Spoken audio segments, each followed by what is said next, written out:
Super sale, super prices in every department going on now. Mervyn's, the unexpected, and lots of it. Dodge does trucks like nobody else. During Dodge Truck Month, you can grab the 500 horsepower SRT-10, the Hemi-powered Ram 1500, and the Ram Heavy Duty with re-engineered Cummins 600 Turbo Diesel.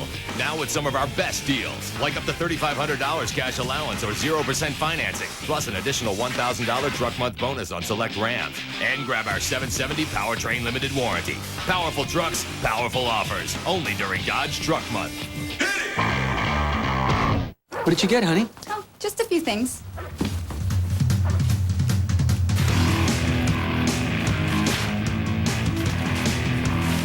It's the super sale, super prices in every department going on now. Mervyn's, the unexpected, and lots of it.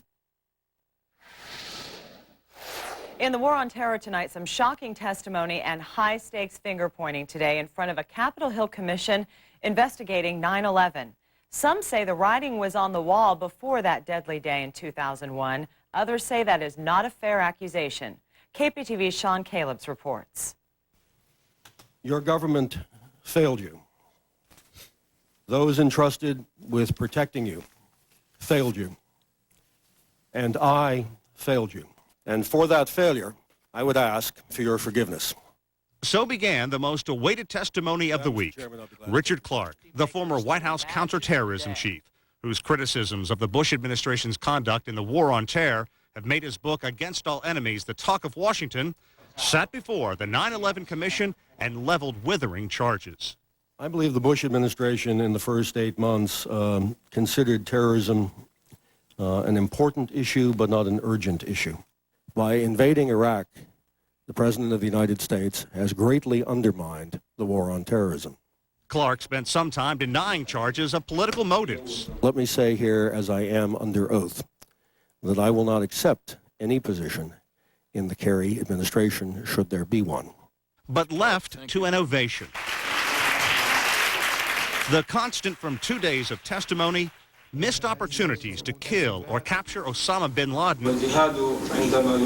The morning session found CIA Director George Tenet and former National Security Advisor Sandy Berger, veterans of the Clinton administration, differing on whether or not the CIA was permitted to kill Osama bin Laden prior to September 11th. But both men took pains to make plain the terror threat remains very much in the present. When our administration ended, we alerted the incoming team to the terrorist threat and al-Qaeda. During the transition, Bush administration officials received intensive briefings on this. As has been reported, I told my successor that she would be spending more time on terrorism and al-Qaeda than any other issue. It's coming. They're still going to try and do it. And we need to sort of, men and women here who've lost their families have to know that we got to do a hell of a lot better. As day wound down, Deputy Secretary of State Richard Armitage was wound up. When pressed by commission members, Armitage was at a loss to explain how September 11th occurred. I just don't think we had the imagination required to consider a tragedy of this magnitude. And that was Sean Caleb's reporting. The commission's final report is expected sometime this summer. In news from across America tonight, Kobe Bryant faced his accuser in a Colorado courtroom today. It was the first time they'd been in the same room since their encounter in a Colorado hotel when the woman claims the basketball star raped her. KPTV's Carolyn Shively has the latest. Kobe Bryant and his accuser met for the first time since June 30th, the night of the alleged rape. Defense attorneys are trying to convince the judge that a jury should hear about the woman's sex life. The woman entered the Eagle, Colorado courtroom looking calm, knowing on the other side of that door was NBA star Kobe Bryant, the man she says raped her. This hearing will determine if the woman's sexual history can be introduced at trial. It's nasty. It's going to be X-rated. Not only is she going to be asked about sex acts, she's going to be asked about who her sex partners were, what kind of foreplay happened, what was the duration of the sex, what sexual positions were involved, all of it being relevant to who might have caused this injury that they are trying to blame on Kobe Bryant. The incident between Bryant and the 19-year-old former concierge happened at the Cordillera Resort where she worked. The defense says the woman had sex with multiple partners that week and that semen from another man was found in her underwear during a hospital exam the day after the alleged rape. It's up to the judge to decide if this will be presented at trial. To some degree, however distasteful, this is a preview for the victim so that she can understand and be prepared for what will happen in open court at the trial. The judge must also rule on a defense request to throw out evidence, including Bryant's statement to police and a T-shirt that is stained with his accuser's blood. The woman was in court for about 3 hours. She was one of several people to testify on this first day of the hearing. The hearing continues Thursday morning. Reporting from Eagle, Colorado, I'm Caroline Shively, Fox News. A truck driver is in serious condition at a Chicago hospital tonight after an angry mob pulled him from his rig and beat him. The mob attacked Miguel Chavez after he hit and killed a pedestrian. But police don't blame Chavez for the accident. They say the victim stepped in front of his truck. No charges have been filed in the crash or the beating. Caught on tape, a California man accused of stealing cars makes things much worse for himself when he tries to escape from the cops and check out his desperate leap for freedom. It all started with a high-speed chase when the guy crashed the stolen pickup he was driving, and then he took off on foot. Then he kept a SWAT team at bay for 5 hours at this house before he jumped out of a vent in the attic. But he didn't get far. Tonight he's in jail. Tonight, a photographer is charged with killing a porn star. Taylor Summers disappeared last month after she went to Pennsylvania to shoot an adult film with Anthony Frederick. Well, this week, police found her body in a ravine. Investigators think Frederick may have been making a so-called snuff film when he killed Summers. That's a porn film where someone dies. Police seized videotapes shot by Frederick. Taylor is seen on those tapes with various items that were found on her dead body. Nearly 150 acres are destroyed tonight from brush fires burning in northern Florida. The fast-moving flames forced people out of 80 homes. No one's been hurt, but one home is slightly damaged. Firefighters are working on the flames on the ground, and helicopters are trying to douse the blaze from the air. But dry conditions are making it very difficult tonight. Authorities are looking into what sparked the fire. Well, here is one of those crazy lawsuit stories. A New York man is suing his health club because he says they pushed him too hard during a workout. The man went to a Crunch gym for a complimentary session with a personal trainer. His lawyer says the man told the trainer that he was out of shape, but the trainer put him through the ringer. 3 days later, the man checked himself into the hospital with a toxic kidney condition brought on by too much physical activity. Doctors there say he's not making up his health problems. This is, quite a rare phenomena, but it does happen. Though his health problems may be real, the man will still have a tough time suing for damages since legal experts say he could have simply told the trainer no. People in a Michigan town are steaming over a proposal that would have their baristas bearing it all. The controversy is brewing over a coffee shop owners plan to have topless Tuesdays. That owner says the entertainment permit the city gave him would have allowed for topless entertainment. Tonight, the city revoked his permit and admits it may have made a mistake and rushed their permit process. So I started counting, and I said, Eric, I'm up to $4,000. Yeah, $4,000. Goodwill workers in Charlotte, North Carolina found a small fortune stashed in some old shoe racks. A woman had donated the stuff belonging to her late mother, but didn't go through the items before dropping them off. The honest folks at Goodwill called her up right away, and she was so grateful she donated part of the money to the store. Live from Fox 12 Oregon, this is Breaking News. And we do have breaking news to tell you about at this hour. Vancouver police are investigating a homicide tonight on the 3700 block of East 18th Street. Here's what we know. At 10 o'clock, someone called 911 to report hearing gunshots. When police got there, they found a dead woman in the parking lot at an apartment complex. Right now, police are looking for any suspects, and we have a crew on the way to bring you more details as soon as possible. Well, if you have a teenager in your house, chances are you know a little something about MTV's hit reality show, The Real World, including some of the difficulties producers experienced when they chose Philadelphia as the next home of the popular program. Well, labor leaders got upset because the show's producers wouldn't hire union workers to remodel the cast members' mansion.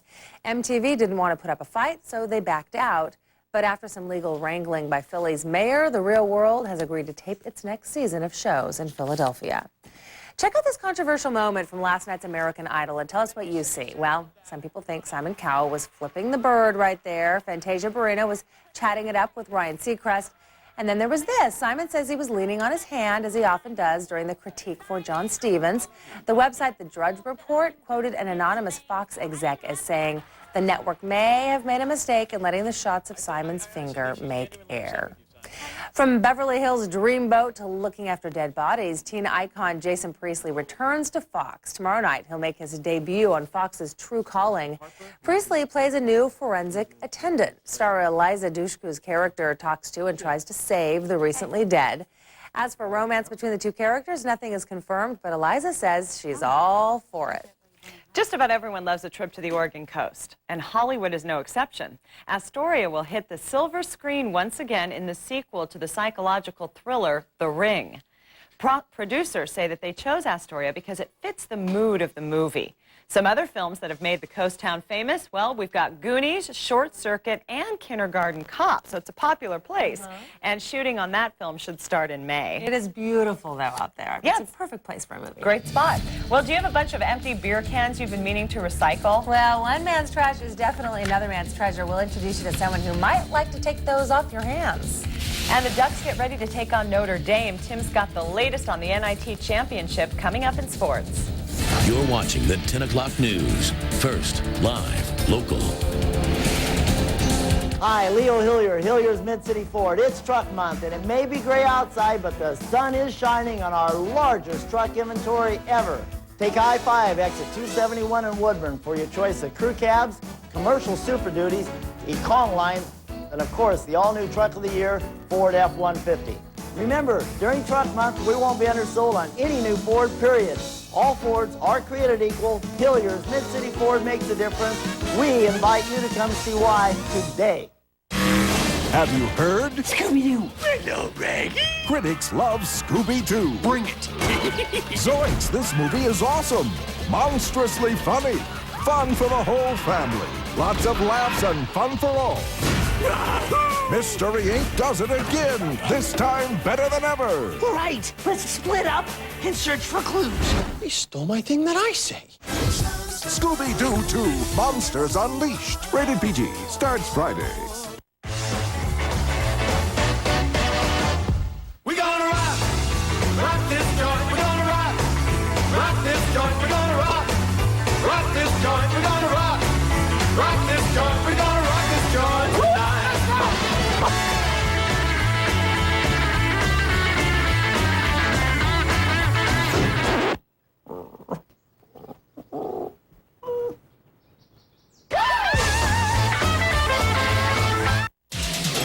Things have been up and down for the Blazers lately. Why their time is finally running out. Coming up on the 10 o'clock news. First, live, local. The Subaru all-wheel drive-away, starring Subaru Forester, the best small SUV ever crash tested. 1.9 APR for 63 months. Subaru WRX, 0 to 60 in 5.4 seconds. 750 cashback or 1.9 APR. And Subaru Outback, all-wheel drive ruggedness and car-like ride. Up to $1,500 cashback or 1.9 APR. Get the best deals ever at the Subaru all-wheel drive-away, now through March 31st. My sleep number is 90, and Floyd here prefers his side of the sleep number bed at 15. My first wife didn't really appreciate it. We didn't get along. Her number was 60. My second wife was a 75, and that was for her and the cat. We've got it set at 15. If I can find another 15, she's welcome to whatever's left in the bed. Let's go to sleep. A sleep number is the key to a perfect night's sleep. Find your sleep number at a select comfort store. Breathe deeply. In and out.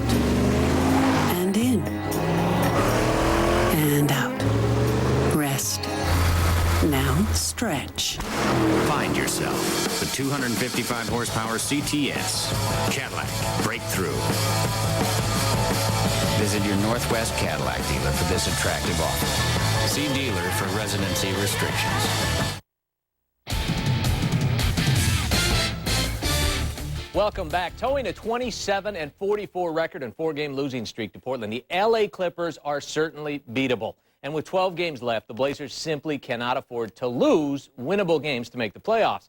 Corey Maggette stood in their way, though, in the first half. Going to follow his own miss right there, and he scored 17 before the break. But the Blazers stay close with a little mini run before the half. Zebo with the hook, and then Theo Ratliff will tip it in at the buzzer, and LA's 11-point lead is down to just 5. A 10-0 run in the third quarter pulls the Blazers even closer. Sharif Abdur-Rahim works the baseline. Blazers down 2 after 3. And then the curtain goes up on Damon Stoudemire in the fourth. A 3 for the lead. Clippers answer. Other end, Eddie House breaks to the hoop, scores, and it's 83-79 LA. But Damon was flat out awesome in the fourth. Another 3 puts the Blazers up 87-85. Then they need defense, and they got it from Ruben Patterson. He's the guy who tipped the ball to Damon for that breakaway layup with just seconds to go, and the Blazers win it 91-85. Damon scored 20 of his season-high 32 in that final quarter, helping the Blazers' playoff cause tremendously. Guys played hard. We didn't give up. Down 4 with less than 2 minutes to go. Shows character. Damon stepped up, hit some big shots, but we played good defense. Ruben did a great job. Theo helped. Everybody played collectively good, and that's what helped us win. Next up for Portland, the Sonics on Saturday tonight. Seattle riding the hot hand of Ray Allen to an 84-77 win over Utah. Allen scores 18 of his 26 in the third and helps drop Utah to just a half game ahead of the Blazers out west. Well, no more home games for the Ducks, who are back east tonight for a quarterfinal showdown with Notre Dame in the NIT. The Ducks made the trip today, hopefully packing some of that McCourt magic in their bags.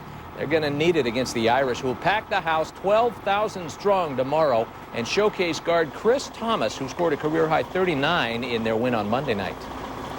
And I played against Chris Thomas several times in the summertime, so I know a little bit about the way they play, and it's going to be interesting. Notre Dame. That's a big-time game for this program and this team, and they're going to have 12,000, crazy people in there just like us, and we're going to have to step up. The season ends tonight for the Oregon State women following a 75-64 loss to Creighton in the quarterfinals of the NIT. Blue Jays closed them out with a 22-10 run to end the game. And more bad news, the Winterhawks lose again in Tri-City, 3-2 the final there. They trail that best-of-7 series 3-1, Game 5 Friday, back here at the Rose Garden. Okay, thanks, Tim. Thank you, Tim. And, of course, coming up, an update on our breaking news. Vancouver police are on the scene of a shooting death. We'll have the very latest just ahead. You're watching the 10 o'clock news. First, live, local. This segment of the 10 o'clock news is brought to you by Honda. Over the past 3 years, Americans have faced many serious challenges. Now we face a choice. We can go forward with confidence, resolve, and hope. Or we can turn back to the dangerous illusion that terrorists are not plotting and outlaw regimes are no threat. We can continue to work to create jobs, reform education, and lower the cost of health care. Together, we're moving America forward. I'm George W. Bush, and I approve this message. Meet Joe. I can do this myself, so he thought. But he didn't get nearly as far as he ought. And Katie. She'd do all she had to, you see. If only she knew what that happened to be. These are some of the many who finally found out when they asked their doctor what Crestor's about. So log on to Crestor.com. You'll see why. You might want to visit your doctor. Bye-bye. Critics are calling Taking Lives an erotic, suspenseful, and chillingly scary film. Hitchcock would be proud. Ebert and Roper give it 2 thumbs up. Taking Lives. Rated R. Now playing in a theater near you. Good Day Oregon gives you 12 on 12. 12 minutes of uninterrupted news, weather, and traffic at the start of every half hour. 12 on 12. What's happened overnight? What's new this morning? Get your 12 on 12. Weekday mornings from 5 to 9. Only on Fox 12 Oregon. Kramer takes a crack at healing. From pain will come pleasure. On the next, Seinfeld. Tonight at 11 on Fox 12 Oregon. Who built these wind turbines and the hundreds more that have followed? The way I see it, it's the thousands of PGE customers who've signed up for renewable energy options. It's your demand that's creating supply and working toward a cleaner, healthier Oregon. So thanks, and keep it up, because this isn't really about wind power. It's a story about the power of choice. Renewable power options. Enroll at portlandgeneral.com.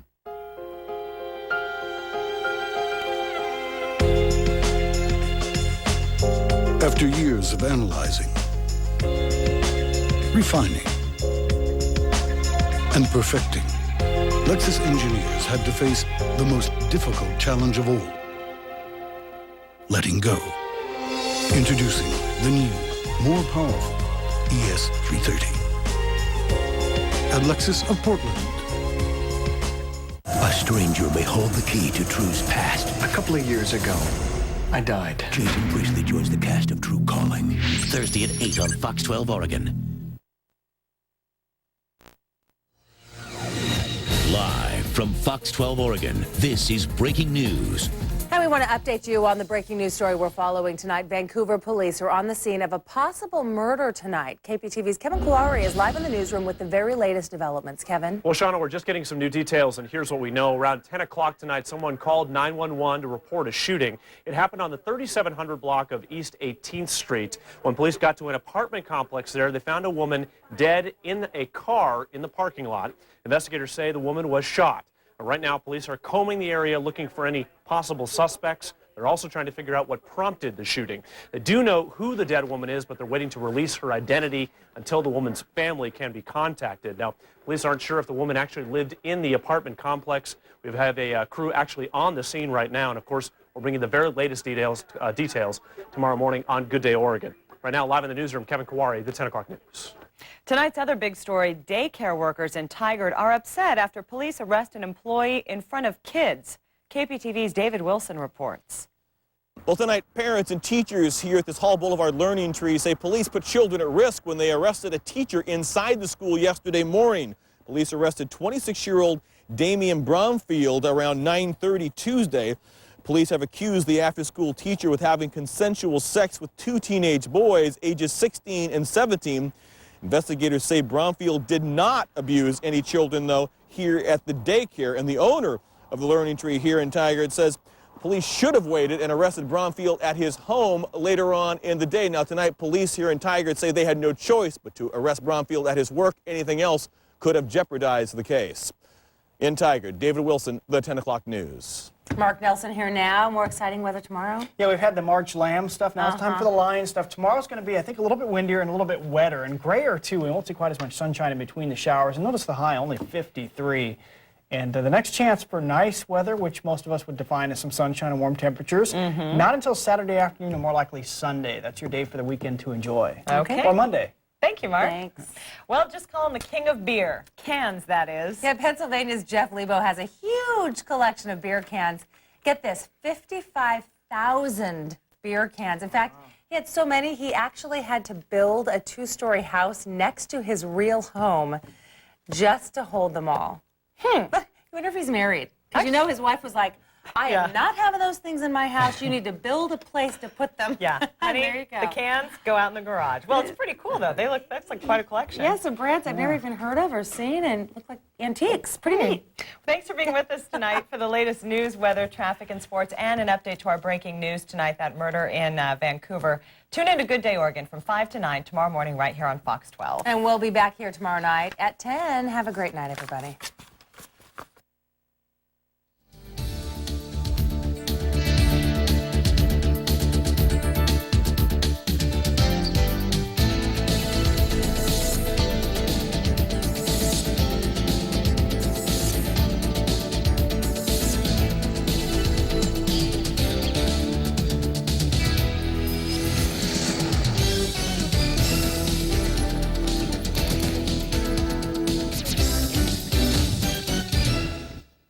Thank you for watching the 10 o'clock news on Fox 12 Oregon. Rated the #1 primetime newscast in the country. And for overnight developments, wake up to Good Day Oregon tomorrow morning. Your first live and local source for news, weather, and traffic from 5 to